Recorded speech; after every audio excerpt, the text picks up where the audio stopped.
कि भगवान को लोग भजते कैसे हैं। भगवान के शरण में लोग कब आते हैं?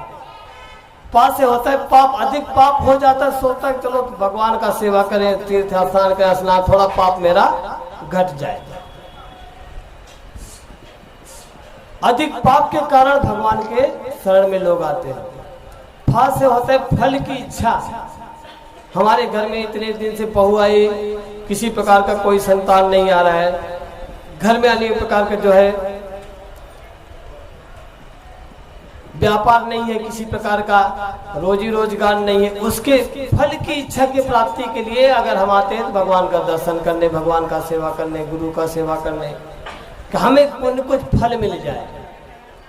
बात से होता है बंधन, बंधन में बदलने के लिए। हमारे यहाँ बड़े बड़े बच्चे हो गए, शादी विवाह नहीं हो रही है, माया के बंधन में जितना बनना चाहे, बंधन के कारण जो है भगवान की सेवा में आते हैं। हमारी बेटी हो गई, बेटा हो गया, अभी तक शादी नहीं, किस कारण से कुंडली दिखाते हैं कि कौन से ग्रह ऐसे खराब चल रहे हैं जो हमारी बेटी बेटा का शादी नहीं हो रहा है। तो बंधन में बनने के लिए भगवान के शरण में आते हैं। और भा से होता भय, जब हमारे जीवन में अरे भूत पकड़ लिया, प्रेत तो हनुमान जी के याद भूत विचार महावीर संकट कटे मिटे सब पीड़ा, लगेगा हनुमान जी के सिमरन कर लेंगे। भाई हमारे पास ऐसे प्रेत बाधा भूत बाधा ना आओ। माँ से आता है जब हमारी मृत्यु नजदीक आती है तब हम भगवान का शरण लेना चाहते हैं। अगर हम भगवान का शरण बचपन से, जब से हम होश संभाले तभी से ले लें तो हमारे जीवन में किसी प्रकार की कोई संकट आवे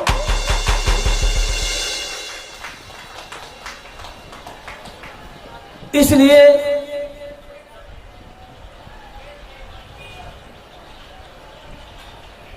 पुनः भगवान लौट करके आ गए हस्तिनापुर में। द्रौपदी ने कहा मैं उनका भाई, मैं उनके कलाई में जो है रक्षा बानी, इसलिए भगवान मेरे से मिलने के लिए आ गए वापस। अर्जुन ने कहा अरे मैं उनका परम सखा हूं, इसके लिए मैं आ गया हूं। ऐसे जितने लोग थे सब बोले मेरे लिए भगवान आए, मेरे सब लोग हर्ष उल्लास मनाने लगे। और भगवान ने कहा मैं किसी के लिए नहीं आया, अगर मैं आया हूं तो दादा भीष्म के लिए। और सभी पांडवों को लेकर के भीष्म दादा के पास गए और दादा भीष्म से कहा कि आप इन्हें ज्ञान दे दीजिए, इनको अभी अभी विजय प्राप्त हुआ है और राज्य मिला है, तो इनको किस प्रकार से राज्य को चलाना है इसका ज्ञान आप इनको दे दीजिए। भगवान भीष्म दादा ने कहा प्रभु जी आपसे बड़ा ज्ञानी कौन संसार में है। भगवान ने कहा मैं तो ज्ञान दे सकता हूं, लेकिन आपने अनुभव किया है ना ज्ञान, राज्य का अनुभव कैसे चलाना है, किस प्रकार से प्रजा की रक्षा करना है, इसलिए आप पहले इनको जो है बताइए।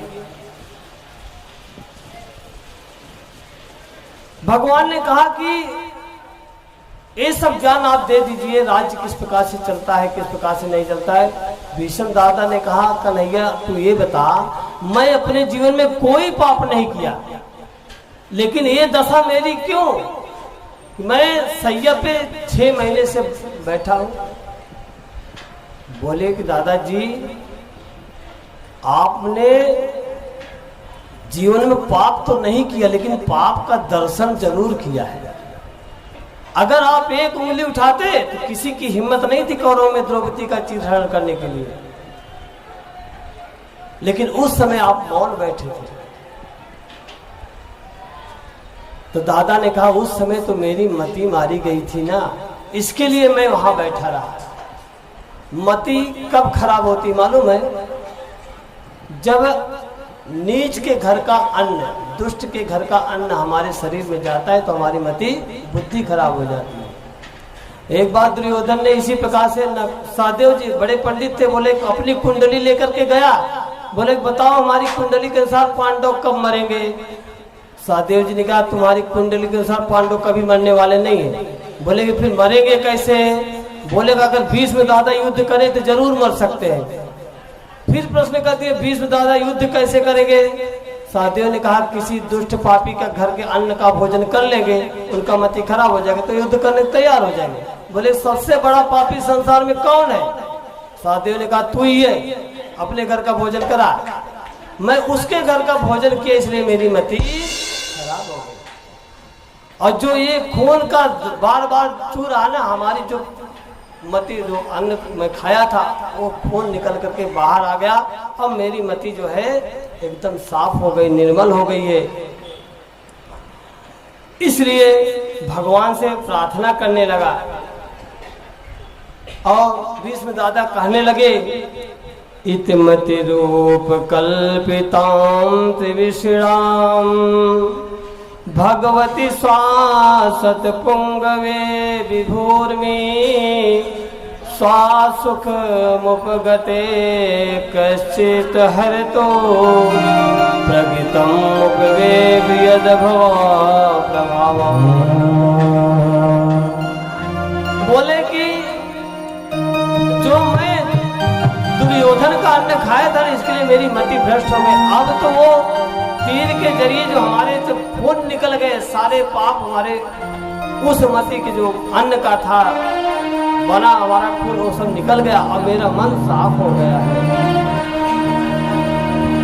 भगवान अनेक प्रकार से भीष्म दादा ने स्तुति किया और भीष्म दादा ने कहा कि त्रिभुवन कमलम तमाल वर्णम रवि कर गौरवराम्बरम दधाने बपुर लग कुलावितांत नाट्यम विजय सकेर तुम्हें वनद्या। भगवान के स्वरूपों का वर्णन किए और भीष्म दादा ने कहा कि जिस प्रकार से वृंदावन में आप जाकर के ग्वालों वालों के साथ गैया चराते थे, चारा डालते थे मैया यशोदा का, तभी में आकर वो दर्शन में आपका नहीं कर पाया। प्रभु जी अगर हमें दोबारा जन्म मिले ना तो उसी वृंदावन का हमें धाम प्राप्त हो। और अनेक प्रकार से भीष्म दादा प्रार्थना करने लगे और कहने लगे कि प्रभु जी मेरी जो है अब ऐसी इच्छा है कि अपने हम प्राण को त्यागे, अब आप हमारे सामने हो। ऐसी समय फिर हमको बार बार नहीं मिलेगा।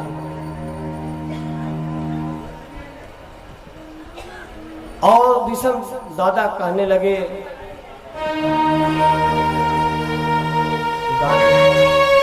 इतना तो करुणा स्वामी जब प्राण तन से निकले, इतना तो करुणा स्वामी जब प्राण तन से निकले, गोविंद नाम लेकर फिर प्राण तन से निकले, इतना तो करना स्वामी जब प्राण तन से निकले, इतना तो करना स्वामी जब प्राण तन से निकले, गोविंद नाम लेकर, गोविंद नाम लेकर फिर प्राण तन से निकले, गोविंद नाम लेकर फिर प्राण तन से निकले।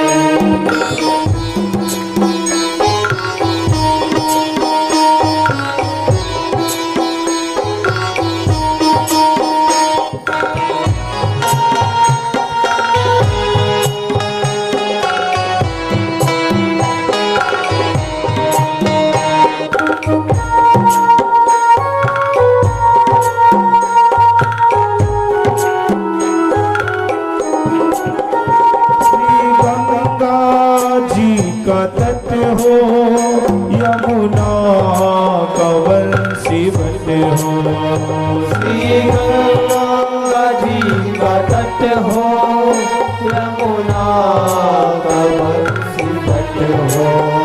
श्री गंगा जी का तट हो, यमुना का बंसी तट हो।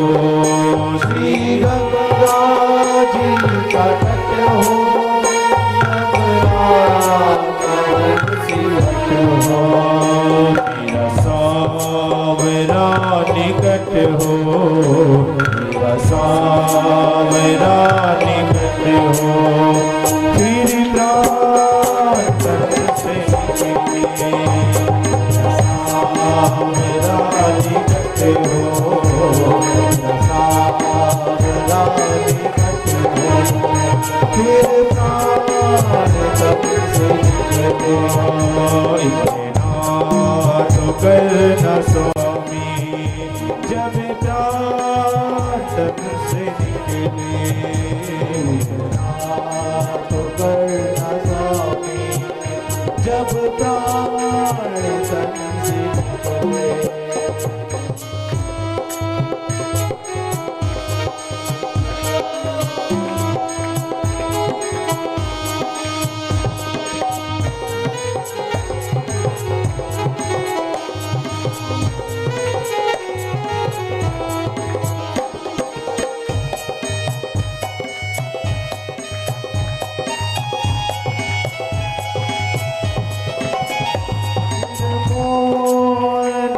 मुकुट हो, मुखड़े पे काली लट हो। सिर सोहना मुकुट हो, मुखड़े पे काली लट हो। सिर सोहना मुकुट हो, मुखड़े पे काली लट हो। सिर सोहना मुकुट हो, मुखड़े पे काली लट हो। तेरा ध्यान मेरे घट हो, तेरा ध्यान मेरे घट हो, फिर प्राण तन से निकले। तो करना सब हो जब प्राण तन से निकले। गोविंद नाम लेकर, गोविंद नाम लेकर, फिर प्राण तन से निकले।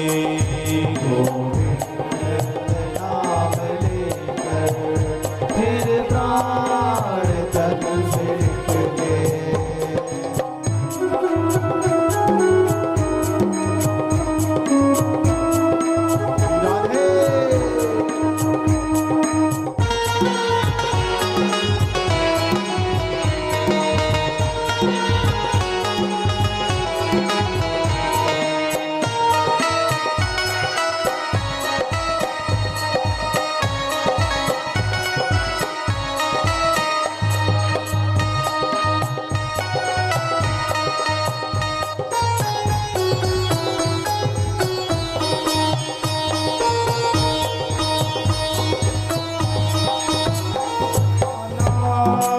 अवश्य आना, राधे को साथ लाना।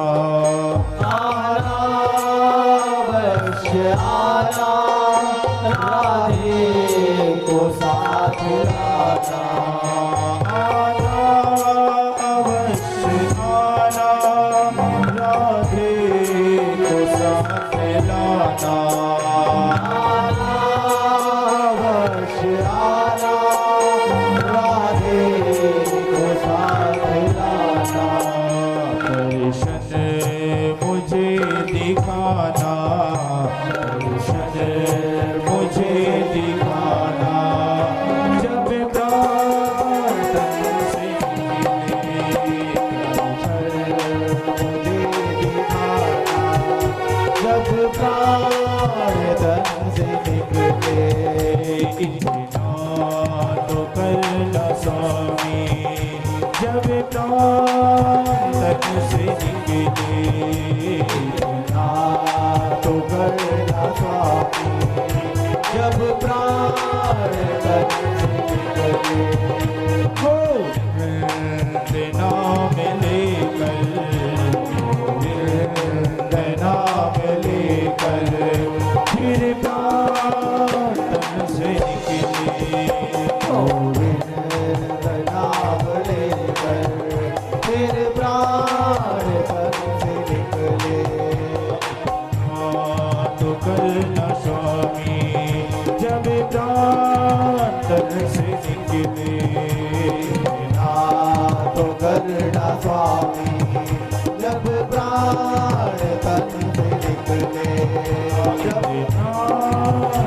से निकले, जब प्राण तन से निकले, जब प्राण तन से निकले।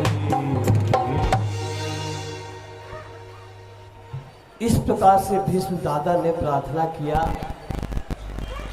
और युधिष्ठिर को बुलाया और उनको समझाया कि दान धर्मान, राज्य धर्मान, मोक्ष धर्मान, विभाग सहा, स्त्री धर्मान, भागवत धर्मान, समाव्यासं योग्यतः।